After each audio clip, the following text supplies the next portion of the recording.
Saat aku menggenggam tasbihku dan kamu menghitung dengan jemarimu, di saat aku beribadah ke Masjid Istiqlal, namun engkau ke Masjid Bilal, di saat bioku tertulis Allah Subhanahu wa Ta'ala dan di biomu tertulis Allah Azza wa Jalla, di saat aku mengucapkan Assalamualaikum dan kamu menjawab Waalaikumsalam, di saat aku mengeja Al-Qur'anku dan kamu mengeja as-sunnahmu.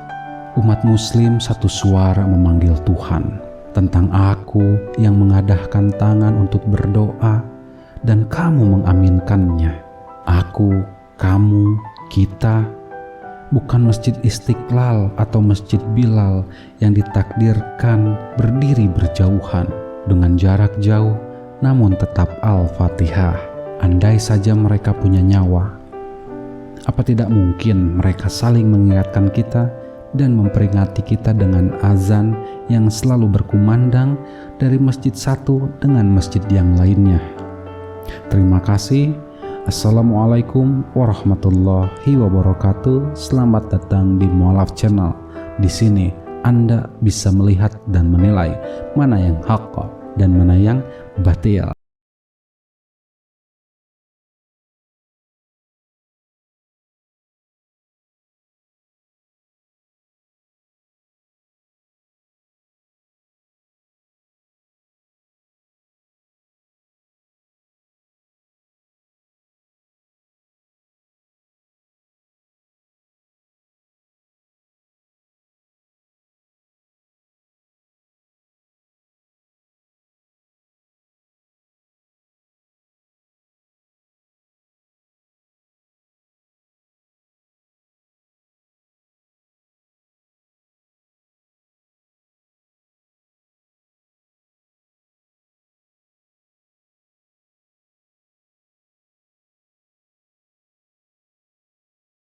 Bismillahirrahmanirrahim. Alhamdulillahirrabbilalamin. Segala puji dan syukur kita panjatkan kehadirat Allah Subhanahu wa Ta'ala yang telah memberikan kita nikmat iman serta Islam yang tiada batasnya.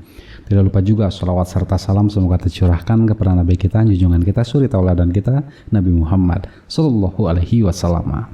Sahabat Mu'alaf, ya, belakangan ini kita digegerkan ya dengan salah satu tokoh agama yang mendatangi sebuah gereja karena undangan, lalu berorasi atau berpuisi dan memberikan ceramah tentang Islam dan Allah Subhanahu wa Ta'ala ya di dalam gereja ya. Nanti kita akan bahas ya sahabat ya.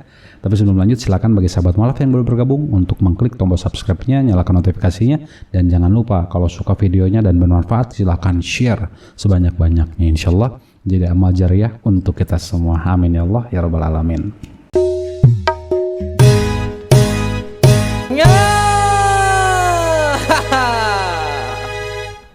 Nah, sahabat Mu'alaf, setelah saya melihat, menilai, menimbang, mempelajari, alhamdulillah akhirnya saya mau ikut berbicara karena dulu saya pernah menjadi seorang yang kafir gitu ya. Dan sekarang alhamdulillah mendapat sebuah petunjuk, dapat hidayah dari Allah, alhamdulillah. Dan mungkin sahabat tahu ya masalahnya tentang Mas Miftah ini gitu ya. Jadi di sini kita akan soroti saja yang menjadi krusial ya, yang menjadi pentingnya ya.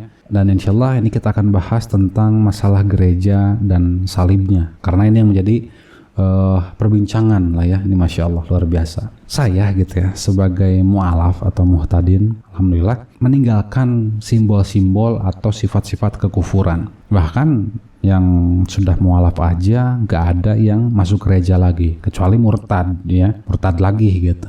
Mungkin sahabat pernah lihat gak sih ada orang yang syahadat menggunakan simbol-simbol agamanya yang dulu ya, seperti misalnya pas lagi syahadat ini menggunakan kalung salib gitu ya, terus baju pastor ya, kalung salibnya gede gitu ya, segede gaban. Nggak ada yang seperti itu. Atau Mas Miftah sendiri ketika mengatakan sudah memualafkan ratusan orang, pernah nggak gitu ya menemukan atau mendapati mualaf itu menggunakan kalung salib gede ketika bersyahadat?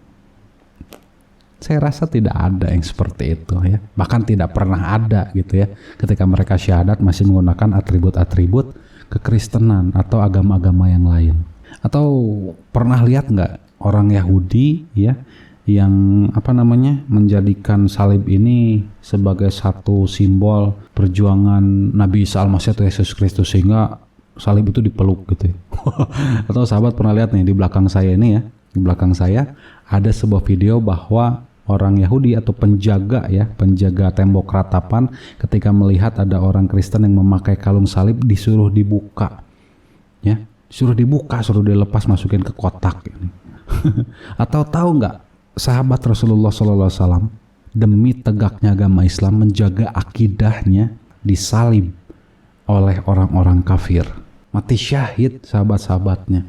Atau tahu sahabat Rasulullah SAW yang mualaf, ketika dia mendatangi Nabi, terus Nabi berkata, jauhkanlah berhala atau tanda salib tersebut darimu ya, karena itu ditulis dalam hadis hasan riwayat Imam At-Tirmizi. Di situ dari Adi bin Hatim radhiyallahu anhu, ia berkata, aku pernah mendatangi Nabi Shallallahu alaihi wasallam dan ketika itu di leherku ada salib dari emas. Luar biasa gitu ya. Nabi Shallallahu alaihi wasallam lantas mengatakan, wahai Adi, jauhkanlah berhala atau salib tersebut darimu ya. Masya Allah, Rasulullah saja suruh menjauhkan tanda salib ya, atau berhala. Bahkan di dalam Bible sendiri ya, kitabnya orang Kristen, itu adalah lambang kutukan dari Yahweh, dari Tuhan, dari Allahnya orang Israel, kata mereka ini ya. Padahal Allahnya itu aja sama gitu ya. Itu terdapat di dalam Ulangan 21 ayat 22 sampai 23. Di situ dikatakan bahwa orang yang tergantung di atas tiang itu adalah dikutuk oleh Allah. Ya, bahkan seorang pencetus agama Kristen yaitu Paulus ya dari Tarsus mengatakan bahwa terkutuklah orang yang tergantung di atas tiang salib. Coba bayangkan ya. Bahkan orang Yahudi sendiri dalam kitab Talmud dikatakan bahwa Yesus Kristus atau Isa Al-Masih itu yang dianggap Tuhan oleh orang-orang Kristen atau orang-orang Abodah Zarah mati dengan sangat hina di atas tiang salib ya pada malam Paskah Yahudi karena kejahatan dan pengkhianatannya. Bayangkan, orang Yahudi sendiri ya, yang hidup bersama-sama dengan Yesus. Subhanallah. Bahkan sahabat-sahabatnya Yesus ya, sohib-sohibnya, murid-muridnya Yesus dibunuh dengan cara disalib. Ada yang salib terbalik di atas kayu salib karena mengajarkan tauhid, dihilangkan nyawa mereka. Bahkan ada salib terbalik dianggap lambang setan ya, seperti ini ya. Nauzubillah ya, ngeri juga gitu ya. Nah, indahnya dalam Al-Quran, Allah Subhanahu wa Ta'ala ini benar-benar memberikan keterangan untuk membela Nabi kita yang kita percayai, Nabi ke-24, yaitu Nabi Isa Al-Masih alaihissalam, Ibnu Maryam ya. Masya Allah. Dalam Quran surah An-Nisa ayat 157, 158, di situ Allah berfirman bahwa Allah mengangkat Nabi Isa. Nabi Isa ini tidak dibunuh dan tidak disalib. Mereka itu saling berprasangka bahwa yang dibunuh itu adalah benar Nabi Isa Al-Masih alaihissalam, padahal Allah mengangkatnya. Jadi Nabi Isa tidak mati secara hina, tidak dibunuh, tidak disalib ya, tidak dicemooh, tidak diledek, tidak dikutuk dan segala macamnya. Ini Allah yang berfirman dalam Al-Quran. Masya Allah, luar biasa ya. Bahkan dalam hadis Abu Hurairah yang disahihkan oleh Abu Daud, Ibnu Hibban dan Ahmad, bahwa Nabi Isa Al-Masih akan turun dan menghancurkan salib, babi, dan menghapuskan upeti atau pajak. Saya yakin Mas Miftah ini pasti tahu tentang kajian ini, tentang hadis ini, tahu bahwa Nabi Isa ini akan menghancurkan salib. Coba kalau sekarang ya Mas Miftah berorasi gitu ya di dalam gereja, terus tiba-tiba Nabi Isa turun menghancurkan salib, kira-kira ketiban gak itu sama salib ya, kepalanya atau badannya? Ya, jangan dicontoh ya buat semuanya ya. Maka dari itu Rasulullah SAW itu bersabda dan mengatakan bahwa jauhkan berhala atau salibmu itu dari hidupmu ya, kepada Adi bin Hamid. Suruh dijauhkan, bukan didekati atau orasi di bawah kayu salib. Bukan itu ya. Diam! Diam! Nah, ini masalah gereja sahabat ya. Umar bin Khattab pernah ya di Yerusalem didatangi oleh seorang pendeta dan diundang ke dalam gereja. Tapi di situ tiba waktu zuhur, ya, waktu sholat zuhur, dan Umar bin Khattab ini disuruh oleh pendeta ini untuk memasuki gereja tersebut. Namun Umar bin Khattab ini menolaknya dengan lembut, dengan halus, ya. Padahal kita tahu Umar bin Khattab ini, garang banget gitu ya, keras lah ya terhadap orang-orang kafir. Tapi ketika bertemu dengan seorang pendeta, lalu disuruh masuk untuk sholat, namun Umar menolaknya. Dan Umar mengatakan, biarlah aku sholat di luar, ya. Dan akhirnya Umar bin Khattab ini sholat samping gereja atau di depan gereja itu. Lalu setelah beres sholat, orang-orang bertanya, ya Umar, kenapa kamu bukan sholat dalam gereja? Kenapa malah sholat di depan gereja? Lalu Umar bin Khattab menjawab dengan cukup membuat kita berpikir gitu ya. Nih, Umar mengatakan seperti ini, jika aku sholat di sini, maka umat muslim yang lain di suatu masa yang akan datang, mereka akan berkata bahwa Khalifah Umar bin Khattab pernah sholat di sini, sehingga lambat laun gereja ini bisa berubah menjadi masjid. Toleransi Umar bin Khattab sudah dicontohkan langsung. Bayangkan yang terjadi setelahnya apa? Dibangunlah masjid di depan gereja itu, dan masjid itu dinamakan Masjid Umar bin Khattab. Ya Allah, benar ya perkataan Umar ya. Kalau Umar bin Khattab ini sholat dalam gereja, ya hilang gerejanya, rata dengan tanah. Nah, coba kita samakan dengan kejadian saat ini yang terjadi.